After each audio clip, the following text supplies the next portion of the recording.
नमस्कार सोलापूरकर। एक धक्कादायक बातमी आपल्या सोलापूर शहरातून आहे। गोरामणी नाका इथे एक अपघात झालेला आहे। अपघाताचा स्थळी एक जागीच मृत्यू झालेला आहे। या ठिकाणी घटनास्थळी अनेक पोलिसांचा मोठा फौजफाटा आलेला आहे।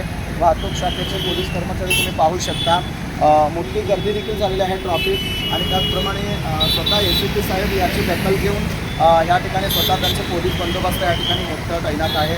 अजून जेणेकरून कोणी वारलेलं आहे, कुणाचा अपघात झालेला आहे हे अपघात काही अजून समजलं नाही आणि त्याचप्रमाणे याची पूर्ण सखोल चौकशी करत आहेत। हा सोलापूर शहर आणि हा जो स्पॉट आहे हा मृत्यूचा सापळा बनलेला आहे का असं आपल्या सोलापूरकरांना वाटतो।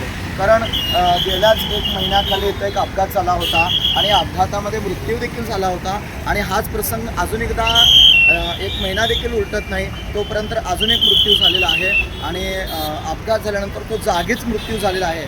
छोटा मोठा अपघात होत नाही, जेणेकरून एक मोठा असा अपघात होतो की मृत्यूच व्हावं असा अपघात झालेला आहे। त्या ठिकाणी तुम्ही पाहू शकता पोलिसांचा मोठा फौजफाटा आहे आणि हा घटनास्थळी ज्याची गाडी आहे त्याची गाडीची देखील अजून चौकशी चालू आहे।